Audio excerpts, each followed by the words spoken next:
नाज़रीन, ब्रेक से पहले बात हो रही थी डॉक्टर शहला अलवी के साथ स्किज़ोफ्रेनिया के मुताल्लिक़। आइए बातचीत का सिलसिला आगे बढ़ाएं। डॉक्टर साहब, जैसे कि बात हो रही थी तशख़ीस की, और आपने बताया था कि केमिकली जो चेंजेस आते हैं उनको लैब डायग्नोसिस की अगर बात की जाए तो पाकिस्तान में अवेलेबल नहीं है कोई ऐसा तरीक़ा। तो इस हवाले से मैं आपसे पूछना चाहूँगा कि फिर जो मरीज़ आते हैं उनमें तशख़ीस कैसे की जाती है? क्लिनिकल सिम्टम्स, फैमिली जो आके हिस्ट्री दे रही होती है, जो इफ़ेक्ट्स उनके ऊपर लाइफ पे हो रहे होते हैं, हम उससे बहुत ही प्रोमिनेंटली, बहुत ईजिली डायग्नोज कर लेते हैं कि स्किज़ोफ्रेनिया है। अब उसकी जो ये जो चीज़ें हैं, जो टेस्ट है, वो तो इंटीग्रिटीज़ के बारे में ज़्यादा बता रहे हैं ना। Basically it's clinically diagnosed thing, illness है। इसके लिए आपको बहुत ज़्यादा किसी और चीज़ की ज़रूरत नहीं है। प्रोमिनेंट उनके डिल्यूजन्स होते हैं, हेलुसिनेशंस होती हैं, ये नेगेटिव सिम्टम्स हैं तो बड़े प्रोमिनेंट होते हैं और इफेक्ट कर रहे होते हैं फैमिली को। और ग्रेजुअल डिक्लाइन में, जैसे आपको कहा कि विड्रॉन इफेक्ट जो है, gradual decline of the work and personal life बहुत ही प्रोमिनेंट होता है।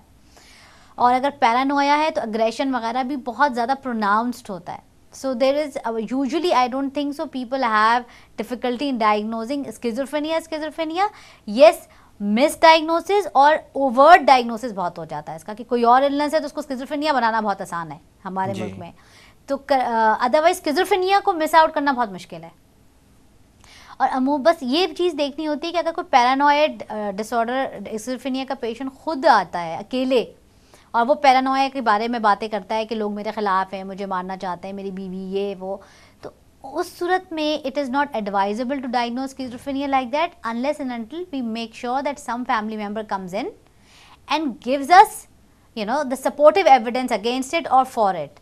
क्योंकि ज़रूरी नहीं कि वो सिर्फ उसका शक हो, हाँ, उसके पीछे हकीकत भी हो सकती है, और वो हेल्प लेने आया हो, या ये भी हो सकता है कि उसका क्रिमिनल बेसिस हो और वो पहले हमसे अपने आप को स्किज़ोफ्रेनिया डायग्नोज करा के कुछ और करवाना चाहता हो। So we have to be very very careful situation में। मैं तो अमूमी तौर पे अगर मुझे शक हो तो मैं कहती हूँ जब तक कि आपकी फैमिली नहीं आएगी, या आप मुझे नंबर दीजिए, हम कांटेक्ट करते हैं, या हम कांटेक्ट नंबर रजिस्ट्रेशन में लिया जाता है, उसको कांटेक्ट करें और उनको बुलाएं किसी ना किसी तरह, तब तक I try not to give any diagnosis and medications as well, specially paranoid के अंदर, because we have to keep our safety and other people's safety at hand. अच्छा डॉक्टर साहब, इसी तरह से अगर बात की जाए इलाज की, इलाज करवाते वक्त मरीज़ को क्या उम्मीदें रखनी चाहिए, या मरीज़ के अजीज़ व अकारिब को क्या जहन में रखना चाहिए कि ये इलाज कितने अरसे तक चलेगा? अच्छा, देखिए, इसको इस तरह डिवाइड किया गया कि 1/3 लोग जो होते हैं वो स्किज़ोफ्रेनिया के मेडिकेशंस को बहुत अच्छी तरह रिस्पॉन्ड करते हैं और ठीक हो जाते हैं जी। 1/3 लोग होते हैं जिनको मेडिकेशंस खानी पड़ती हैं और उस पर ठीक रहते हैं, और ये बाकी जो 1/3 होते हैं वो होते हैं जो मेडिकेशंस के ऊपर भी स्टेबल नहीं होते। मैं अपने पेशेंट्स को ये कहती हूँ, जब ये सवाल बहुत आम है, वो पूछते हैं कब तक ठीक होंगे कि नहीं होंगे, कितने अरसे दवाई खानी होगी, तो मैं उन्हें कहती हूँ only time is going to tell. हर मरीज़, ये उनको प्रोग्नोसिस की मैं बताती हूँ, उन्हें कहती हूँ कि सिर्फ वक्त बताएगा कि ये मरीज़ कैसे रिस्पॉन्ड करेगा दवाइयों को। और हमारे पास एक रेंज ऑफ मेडिकेशंस है, अगर एक नहीं, दूसरी नहीं, तीसरी नहीं, चौथी हम ट्राई करेंगे। आपको सब्र से इलाज कराना होगा और स्टे करना होगा, अपने डॉक्टर पे ट्रस्ट और रिस्पेक्ट करनी होगी। अगर आप डॉक्टर शॉपिंग पे निकल आएंगे तो इवेंचुअली आपका डिसबेनिफिट होगा, और हमें सिर्फ वक्त बताएगा कि ये मरीज़ किस कैटेगरी में फॉल कर रहा है। बट आई स्टिल से कि पहली दफ़ा जो है अगर अटैक हुआ है जी, एपिसोड आई है, जितनी जल्दी उसका इलाज कराएंगे, और एसोसिएटेड फैक्टर्स कम हैं, स्ट्रेसर्स कम हैं, गुड प्रोग्नोस्टिक फैक्टर्स हैं, लेट एज है, मैरिड है, पहले अच्छी उनकी सिम्टम्स, वर्क हिस्ट्री अच्छी है, और साथ मूड एसोसिएटेड सिम्टम्स हैं, तो ये अच्छे प्रोग्नोस्टिक फैक्टर्स हैं। फीमेल होना, तो अगर ये सारी चीज़ें हैं तो चांसेस हैं कि ये ट्रीटमेंट को रिस्पॉन्ड करेंगे और बेहतर हो जाएंगे। अब क्या दवाई इनकी ख़त्म हो जाएगी, नहीं ख़त्म होगी, दवाई पे ठीक रहेंगे, ये सब टाइम बताता है। Minimum of 1 year, 6 months to 1 year तो इलाज कराना ही होता है तबीयत ठीक होने के बाद। यानी कि if I have started medications now और 6 वीक्स और 2 मंथ्स डाउन द रोड उन पर इफेक्ट स्टेबिलिटी आई है, उसके बाद हम 6 मंथ्स टू 1 ईयर का टाइम पीरियड गिनेंगे। अच्छा, वो हमारे साथ स्ट्रिक्ट फॉलोअप में रहेंगे। यानी शुरू की जो मतलब इलाज के साथ जो शुरू का रिस्पांस होता है वो भी काफ़ी देर के बाद आता है। जी हाँ, जी।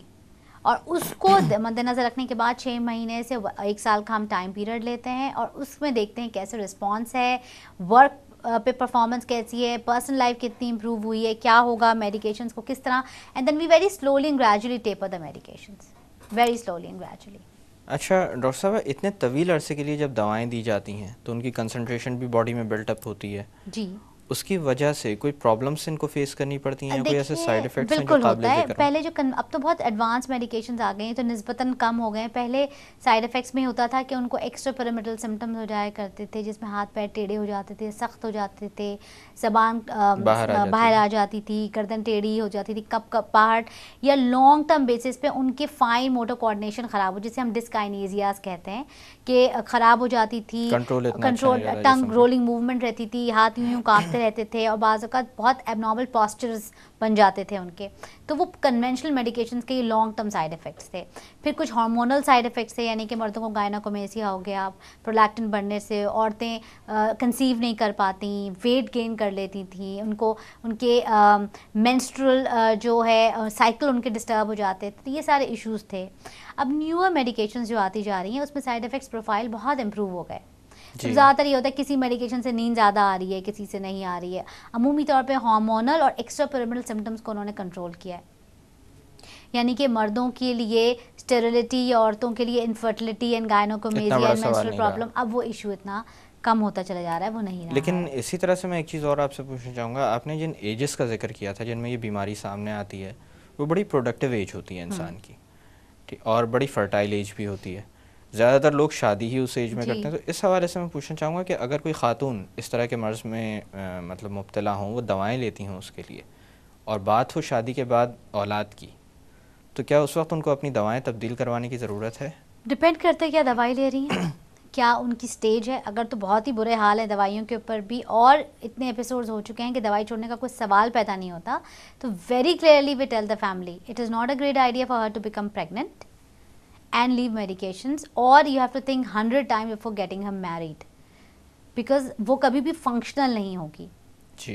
So this is, and same goes for the men, but हमारे माशरे में men can get away with any illness unfortunately and women don't.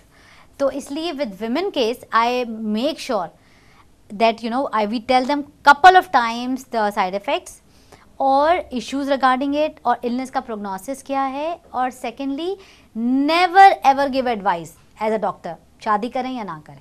Doctor साहब बता दें शादी कर दें, पीर फ़कीर साहब कहते हैं शादी करने से ठीक हो जाते हैं। Never get into that, that is a puddle made by the patient and the family. आप ज़रा सा भी मशवरा दे दें, हाँ अच्छा हाँ कर सकते हैं, हाँ कर लें, हाँ ऐसा, तो वो तैयार होते हैं, और फिर कुछ हो जाए और उसके बाद वैसे भी, क्योंकि शादी के बाद तो एक और फैमिली भी इन्वॉल्व हो जाती है बीच में, एक और रिश्ता भी, और कुछ ना कुछ होना होता है, क्योंकि स्ट्रेस फैक्टर है ना। शादी कितना भी पॉजिटिव इवेंट हो, मगर उसका स्ट्रेस तो अपनी जगह है, तो उसमें प्रोनाउंस हो सकता है एपिसोड, तो कुछ भी हो जाए। कहेंगे आप ही ने तो कहा था शादी करते हैं, आपने कहा था शादी ना करें। Now the doctor's role is to tell the rights and wrongs of the illness, prognosis of the illness, and then say it is entirely your decision. I am not for it, I am not against it. मैंने आपको इसकी वजूहत बता दी हैं, इसके मसाइल होने वाले बता दिए हैं, चाहे वो औरत है या मर्द है, क्या इश्यूज़ हो सकते हैं, इस मरीज़ के ऊपर उसका क्या इफ़ेक्ट है, बाकी आपकी मर्ज़ी है। डॉक्टर साहब यहाँ पे थोड़ी देर के लिए बातों का सिलसिला रोकते हैं। नाज़रीन, वक्त हुआ एक छोटी सी कमर्शियल ब्रेक का। ब्रेक से वापस आकर स्किज़ोफ्रेनिया के मुतालिक मज़ीद बात की जाएगी। Stay with us.